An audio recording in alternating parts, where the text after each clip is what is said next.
Нурбану и Хюррем от бесконечной преданности до войны. Мифы и факты. Изначально Хюррем Султан сама выбрала Нурбану для Селима, а не девушка просила ее отправить гарем Селима. Именно в отношении этих двух женщин в сериале допущено множество неточностей, о которых мы сегодня с вами и поговорим. Итак, сериальная версия. Уже в первый день пребывания в гареме Сесилия попала на глаза Хюррем Султан. При этом не просто попалась, а настоятельно просила отпустить ее, обещая, что за нее дадут выкуп. Хюррем такая наглость сразу привлекла. Именно в этой бедной и замученной девушке она увидела себя. Хотя нет, не себя, а лишь ту девушку, которой она была когда-то. Дальше больше. Когда Селим уезжал в свой санджак, Сесилия не попадает в его гарем, хотя страшно этого хочет. Она понимает, что это ее последний шанс на нормальное будущее. Тогда она идет к Хасики и заключает с ней сделку.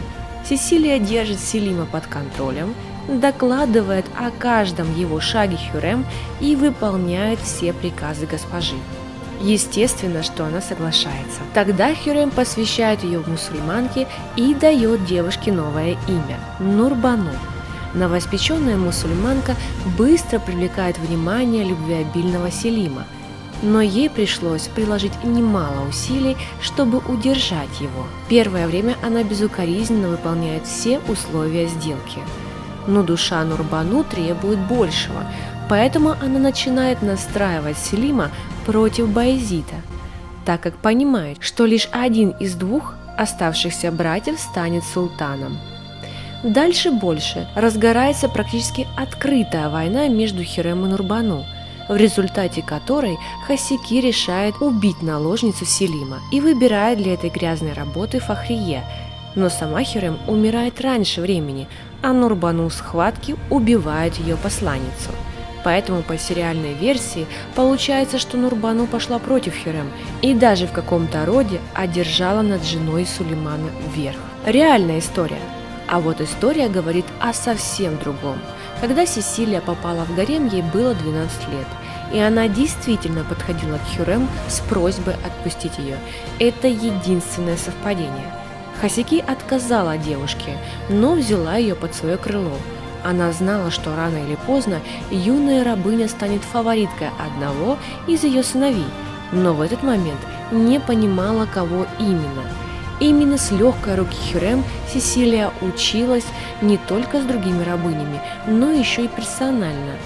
К 15 годам она в совершенстве владеет письмом и языком.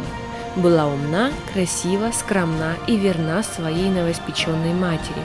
Именно по совету Хюррем Султан Нурбану сконцентрировала свое внимание на Селиме и не прогадала.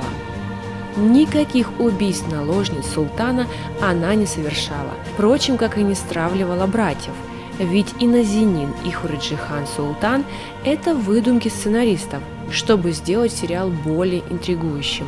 Нурбану всегда с большим почтением и уважением относилась к Хасики.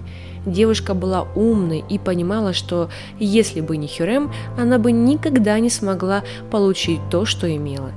Именно госпожа всегда помогала ей, искала компромиссы в отношении с Селимом, давала мудрые советы, как удержать его внимание, и всегда поддерживала. Как гласят исторические записи гаремных книг, которые сегодня хранятся в музее Турции, в своих личных дневниках девушка называла Хюррем исключительно как матушка Хюррем или мама, что говорит о безграничном почтении и уважении.